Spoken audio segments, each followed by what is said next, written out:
Hello बच्चों, आप सब कैसे हैं। आशा करते हैं कि आप सब मस्त होंगे और जहां भी होंगे बिंदास होंगे। आप ये क्वेश्चन 12 नंबर है। प्राकृतिक संख्या n के लिए 12 की घात n का मान 0 या 5 पर समाप्त नहीं हो सकती। हम इसको सिद्ध करते हैं। कोई भी संख्या होगी, कोई भी संख्या अगर 0 पर समाप्त होगी तो 0 या 5 पर तभी समाप्त होगी जब उसके अभाज्य गुणनखंड 5 होना चाहिए। क्या है? कोई भी संख्या 0 या 5 पर तभी समाप्त होगी, जब भी समाप्त होगी तब उसके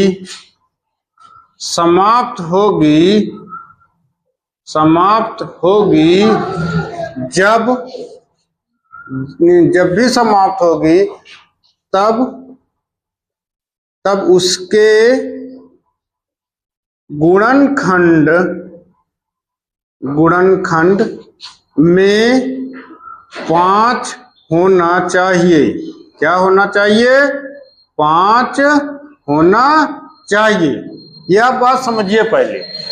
कोई भी संख्या 0 या 5 पर जब भी समाप्त होगी तब उसके गुणनखंड में 5 होना चाहिए। जब तक कोई भी संख्या हम गुणनखंड करते हैं, अगर 5 या 2 नहीं आता है तो गुणनखंड संपन्न नहीं होगा।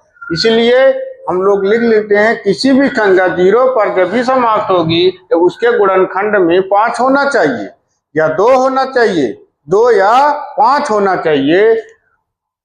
5 इस गुणनखंड में 5 होना चाहिए। अब यहाँ आप देख लीजिए, अब इसे लिखा है 12 की पावर n। मैं इसको लिख सकता हूँ 2 × 2 × 3। इसके पावर में मैं n लिख सकता हूँ। ठीक है, इसके पावर में n लिख सकता हूँ। अब आप क्या करेंगे, इसको लिखेंगे 2 की पावर 2 × 3 की पावर n। इसको पावर n लिखेंगे। अब अलग अलग दे देंगे। क्या लिखेंगे? 2 की पावर 2n हो जाएगा, गुणे 3 की पावर n हो जाएगा। अब बताइए, क्या इसके 0 की पावर जो गुणनखंड है क्या 5 है? 5 नहीं है, जिसके गुणनखंड में 5 होना चाहिए। अब यहाँ लिख लीजिए, क्योंकि यहाँ लिख लीजिए क्योंकि 5 अभाज्य गुणनखंड नहीं है।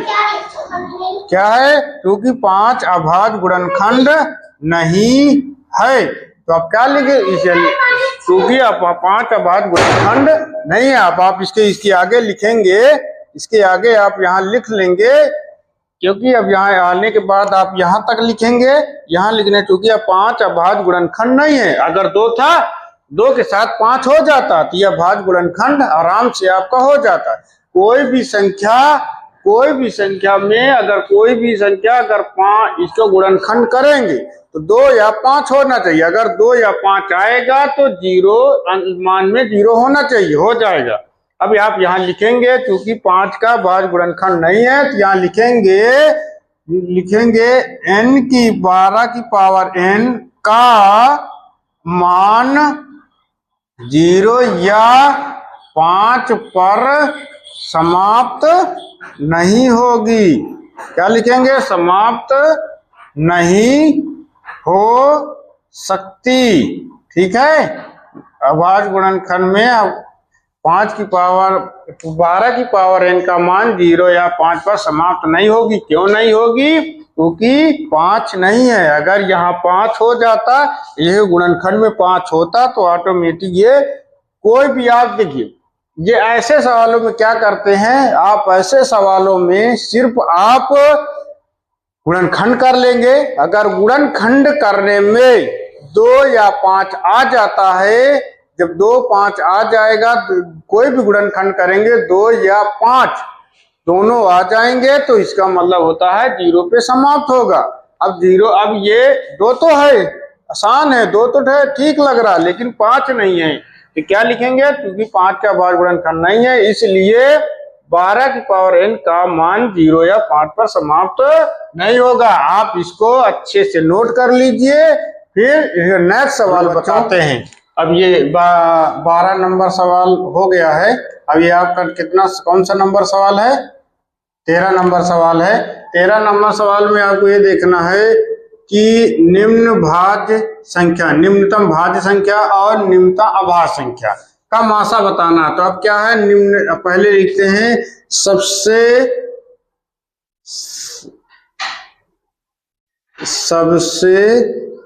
छोटी है, क्या है? सबसे छोटी है ना। निम्नतम मतलब होता है छोटी, निम्नतम मतलब क्या होता है? छोटी। छोटी सबसे छोटी भाज्य संख्या क्या है? सबसे छोटी भाज्य संख्या कितना है आपका? 4 होता है सबसे। अब इसमें आप इससे लिखते हैं क्या है? स्मॉलेस्ट, स्मॉलेस्ट कंपोजिट नंबर, ठीक है। अब ये 4 हो गया। अब क्या है? अब दूसरा क्या है? सबसे छोटी अभाज्य संख्या क्या है? सबसे छोटी अभाज्य संख्या बराबर कितनी है? 2। सबसे छोटी अभाज्य संख्या कितनी? 2 है। आप इसको भी ऐसे लिख सकते हैं, स्मॉलेस्ट प्राइम नंबर। क्या है? स्मॉलेस्ट प्राइम नंबर, ठीक है। स्मॉलेस्ट प्राइम नंबर कितना है? सबसे छोटी अभाज्य संख्या 2 है, सबसे छोटी अभाज्य संख्या 4 है। निम्नलिखित भाज्य संख्या तथा निम्नलिखित भाज्य संख्या का मासा आपको निकालना। आप देखो सबसे छोटी भाज्य संख्या क्या है? 4 है। सबसे छोटी अभाज्य संख्या 2 है। भाज्य संख्या कितनी? 4। अभाज्य संख्या 2 है। अब यहाँ क्या लिख लेंगे? मासा। आपको मासा चाहिए ना, मासा HCF, ठीक है। अब निकाल लीजिए, 4 का निकालेंगे, 4 और 2 का क्या है? HCF निकालना है। अब लिखिए 4 का लिखेंगे तो 2 × 2 लिखेंगे, और 2 का क्या लिखेंगे? 2 × 1। अब आप HCF कितना हो जाएगा? जिसको बोलते हैं हम लोग क्या बोलते हैं? मासा। मासा कितना? जो कॉमन हो 2। तो क्या हो गया आपका आंसर? अब आपको क्या हो गया? निम्नलिखित भाज्य संख्या, सबसे छोटी भाज्य संख्या और सबसे छोटी अभाज्य संख्या का मासा कितना होगा? 2। ये आप आराम से सवाल नोट कर लीजिए। और नेक्स्ट सवाल बताते हैं। देखिए बच्चों, 14 नंबर सवाल क्या है? 14 नंबर सवाल में अंकगणित के आधारभूत प्रमेय का प्रयोग करके 120 और 144 का लासा और मासा निकालना है। 120 और 144 का लासा निकालना, फिर मासा निकालना, दोनों निकालना है। हम एक काम करते हैं, पहले हम 120 का गुणनखंड कर लेते हैं, प्राइम फैक्टर कर लेते हैं। तो इसका गुणनखंड करेंगे तो क्या होगा?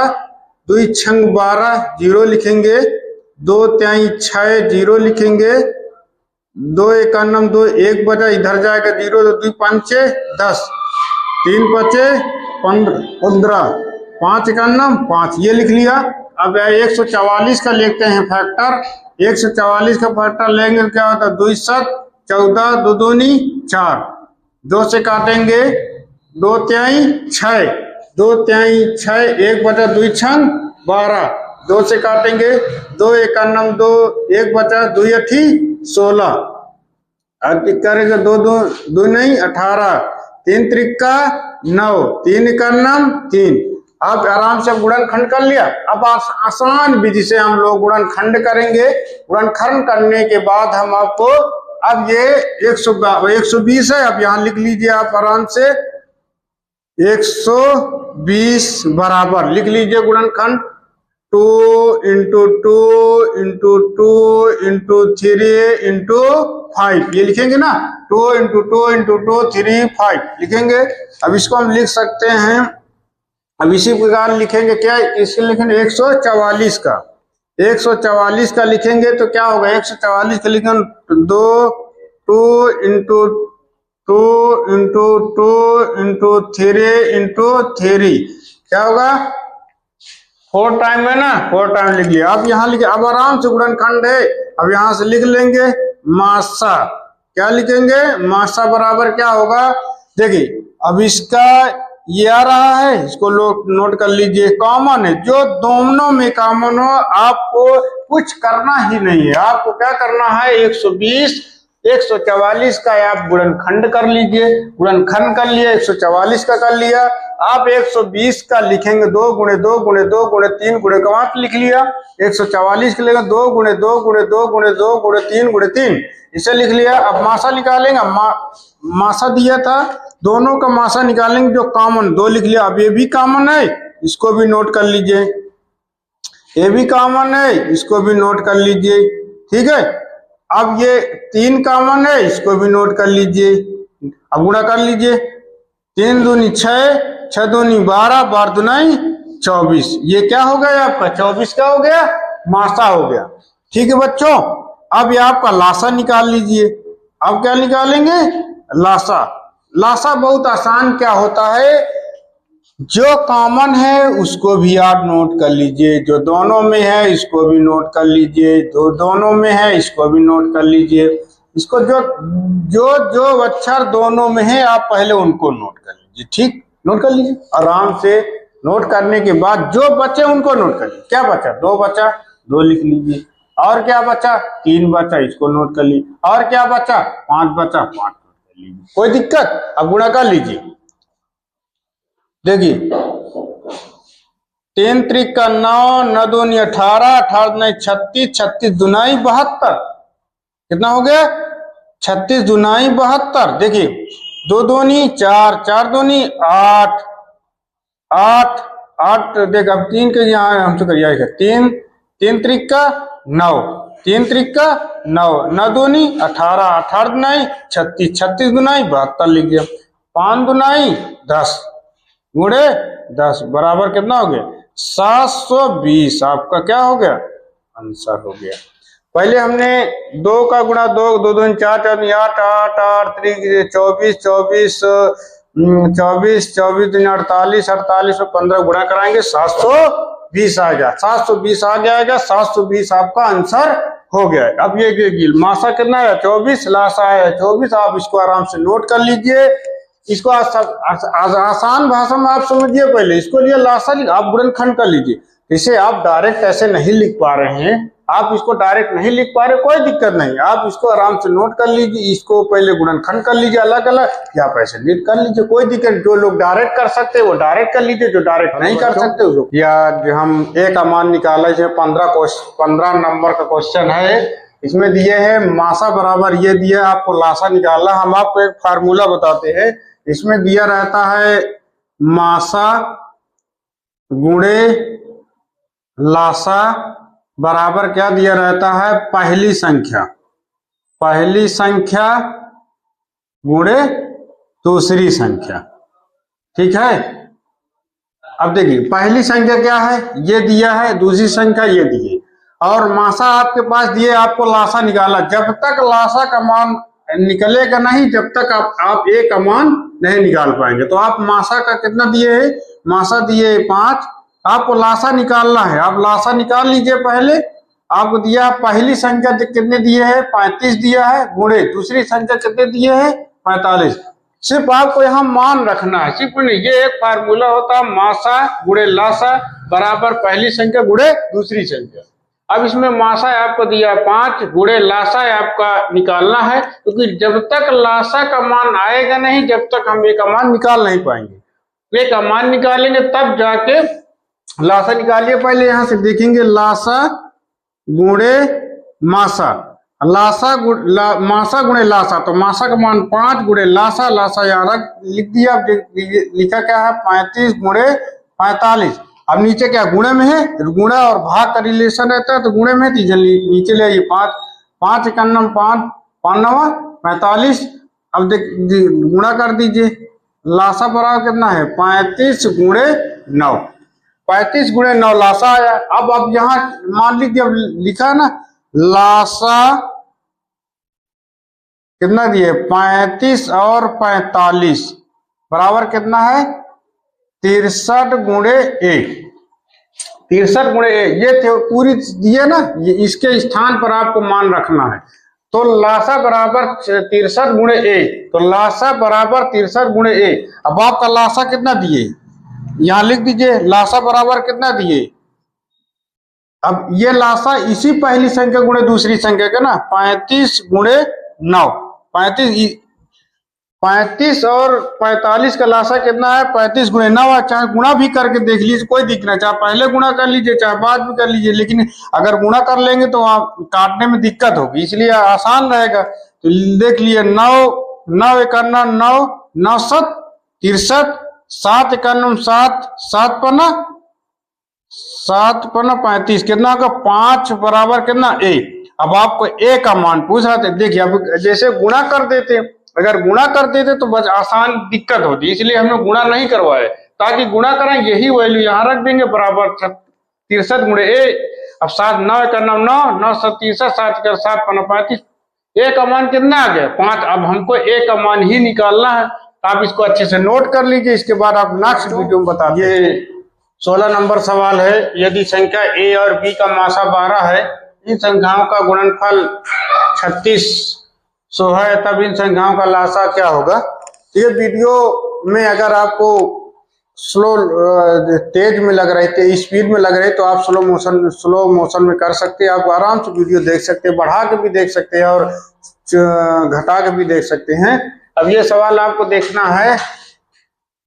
अब ये को हमने एक पिछले वीडियो में भी एक सूत्र बताया था, इसमें क्या बताया था, मासा गुणे लासा बराबर क्या बताया था आपको, पहली संख्या गुणे दूसरी संख्या। ठीक है, पहली संख्या और गुणे दूसरी संख्या। अब ये भी हो सकता है मासा गुणे लासा बराबर गुण संख्याओं का गुणनफल, ये भी सही है, संख्याओं का गुणनफल होता है या तो संख्याओं का गुणनफल होता है। दो संख्याओं का गुणनफल आपको यही करना है, पहली संख्या गुणे दूसरी संख्या। इसी प्रकार मासा भी दिए, आपके पास दो संख्याएं हैं, आपको ए और बी दो संख्या दी गई है, दो संख्याओं में आपको ए और बी दिया है, ए और बी का मासा 12 दिया है। अब यही ए बी के आपको गुणनफल भी दे दिया गया है। अब ये दो संख्याओं को जो आपको लासा वो आपको निकालना है। आप यहाँ से कि मासा कितना आपके पास दिए 12 दिए है, आपको निकालना क्या है, लासा निकालना है। तो आप यहाँ लिख दीजिए, जिसको बोलते हैं LCM। क्या बोलते हैं, LCM। आपको ये दो जो संख्या आपको दिए, पहली संख्या गुणे दूसरी संख्या, तो गुणनफल कितना है आपके पास 12। इसको मैं यहां भी लिख सकता हूं, या संख्याओं का गुणनफल। संख्याएं आपके पास दो ही संख्या है, पहली और दूसरी। पहले मान ए कोई भी हो सकती है, दो कोई भी हो सकती है, इसीलिए 12, इसीलिए उसका मासा भी 12 है, इसका गुणनफल भी 3600 आएगा, गुणनफल 36 आएगा। पहली संख्या आपको जो गुणनफल दिया है आपके पास कितना दिया है 3600। अब आपको लासा निकाल लेंगे, क्या होगा, लासा आपका होगा कितना है 3600 भागे, अब ये नीचे गुणा में है, नीचे आएगा तो क्या हो जाएगा, भाग में हो जाएगा। तो 12 का नाम 12 12 23 36। आपका लासा क्या हो गया, लासा आपका हो गया 300। ठीक है, आप ये आपके पास क्या हो गया है आंसर। अब आपको एक इस प्रश्नावली का एक सवाल बचा है, आप इसको नोट कर लीजिए अच्छे से। नोट करने के बाद फिर हम लास्ट नंबर सवाल बताते हैं, लास्ट नंबर आपको सवाल बताते हैं। अब इसमें आप कंफ्यूज नहीं होइएगा कि पहली संख्या लिखा गुणे दूसरी संख्या लिखा, ऐसा कुछ नहीं है। दो संख्याओं का गुणनफल, इन संख्याओं का गुणनफल मतलब जो गुणनफल दिया है पहली और दूसरी का ही गुणनफल 3600 दिया है, और पहला और दूसरी का मासा 12 दिया है, इन्हीं का गुणनफल 36 दिया है। अब आपको मासा 12 लासा निकालना है, पहली गुणे जहां ऑब्लिक में यहाँ लिख दीजिए, पहली से पहले लिख दे क्या कि गुणनफल, कोई दिक्कत नहीं, आप नोट कर लीजिए। कुछ आपको ना समझ में आए तो आप कमेंट बॉक्स में जरूर दें, कमेंट बॉक्स में देंगे तो आपको मैं दूसरा उसी हिसाब का एक दूसरा सवाल भी ऐसे इसी प्रकार का लाएंगे। अगर आपको नहीं समझ तो दोबारा बता देंगे, आप कंफ्यूज नहीं हो जाएगा। बार बार वीडियो को देखेंगे, हो सके तो आप इसको आराम से नोट कर लीजिए। मैं अगर समझ में आ गया हो तो नोट कर लीजिए, नहीं तो दूसरा नंबर सवाल बताते हैं। हेलो बच्चों, ये 17 नंबर सवाल है इस एक्सरसाइज 1.1 का। ये आपका लास्ट सवाल है। ये लास्ट सवाल के बाद आपको पूरा 1.1 का पूरी एक्सरसाइज आपकी कंप्लीट हो जाएगी। एक एक सवाल आपकी कंप्लीट हो जाएंगे। इसमें लास्ट सवाल है, ये सवाल आप देखिएगा। इसमें दिए है कि लास्ट सवाल है, निम्नलिखित गुणनखंड वृत्त को पूर्ण कीजिए और x और y का आपको मान निकालना है। अब इसमें इस गुणनखंड के पूर्ण वृत्त को आप देखिएगा अच्छे से। इसमें क्या दिया है, x ये दिया है, ये y दिया है, 3 दिया है, 1855 दिया है। आप एक तरफ से लाएं, यहां से आप, क्योंकि y का मान आपको पता नहीं तो आप ऐसे नहीं निकाल पाएंगे। तो आप एक काम करिए, देखिए इस जो ये वैल्यू दिए इन दोनों का गुणनफल ये होगा, ये जो वैल्यू दी इन दोनों का गुणनफल ये होगा, जो 18 दिए इन दोनों का गुणनफल ये होगा। आप इसको आप चेक कर लीजिए, 371 जब 5 में गुणा करेंगे तो वैल्यू यही आएगी। जब इसका दोनों को गुणा करेंगे तो वैल्यू यही आएगी। तो हम एक इसका काम करते हैं, जब इसका गुणनफल दिए है इसका, तो आप काम करिए 7 × Z बराबर आपको दिया है 371 दिया है। जो ये वैल्यू दिया है ये दोनों का गुणनफल है, ये दोनों का गुणा करके तब ये 371 आया है। तो इसको जेड का 7 का भाग इसमें दे देंगे तो जेड का मान आ जाएगा। तो लिखेंगे जेड बराबर दिया है 371/5, 7 दिया ना। तो अब देखिए 7 × 7, 7 × 5 35, यहाँ से 2 बचेगा, 7 × 3 = 21। तो जेड बराबर आपको कितना आ गया, 53 आ गया। ठीक है, अब जेड बराबर आपको क्या आ गया, इसका जेड का मान कितना हो गया, 53 हो गया है।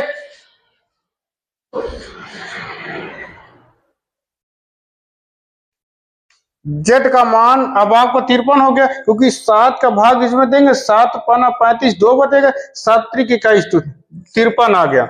जब इसका मान 53 आ गया, ठीक है, अब जेड का मान 53 आ गया। अब देखिए, अब जब इसका गुणा करेंगे तो यही है, कोई बात नहीं। अब ये दिया है y का मान चाहिए, तो इन दोनों का गुणनफल कितना दिए है, y दिए है। तो देखिए y बराबर कितना होगा, इन दोनों का गुणा कर दीजिए, आ जाएगा 1855 गुणे कितना दिए, 3, कितना दिए 5 × 3 = 15 की 5 हासिल 1, 5 × 3 = 15, 1 16 की 6 हासिल 1, और 3 × 8 = 24, 1 25 हासिल 2, 3 × 9 3, 3 × 9 3, 2 5। ये क्या y का मान कितना हो गया, 5565 हो गया।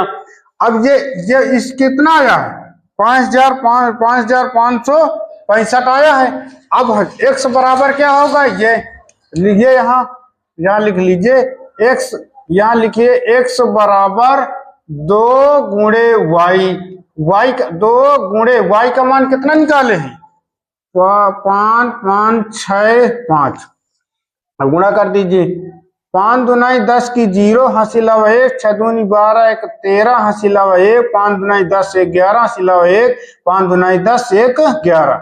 ये क्या हो गया आपका आंसर, क्यों, क्योंकि x का मान कितना आ गया है, ये x का मान आ गया। देखिए अब z का मान ये हो गया, y का मान आपके पास ये हो गया, x का मान ये हो गया। इसी प्रकार आपको कंप्लीट करना है पूरी एक्सरसाइज 1.1 10th क्लास का 1.1 राजीव प्रकाशन NCERT के संपूर्ण सवाल आपके इस वीडियो में हो गए हैं। अभी जो प्रश्न नंबर 1 से पार्ट 1, पार्ट 2, पार्ट 3, पार्ट 4, ये लास्ट सवाल है। इसी में पार्ट 4 तक ये लास्ट सवाल है। ठीक है, वो पार्ट 4 का सवाल है, आराम से इसको नोट कर लीजिए। पूरी 1.8 के जो प्रश्नावली आपको चाहिए, जो प्रश्नावली जो अगला है, अगले सवाल में आपको बारी बारी से एक्सरसाइज में आते रहेंगे, आप आराम से पढ़ते रहिए। जो कोई भी सवाल में अगर आपको कोई दिक्कत हो तो आप कमेंट बॉक्स में जरूर दें, शेयर जरूर करें। अपने दोस्तों के साथ आप इसको आराम से नोट कर लीजिए, एक एक सवाल करके आराम से नोट करिए।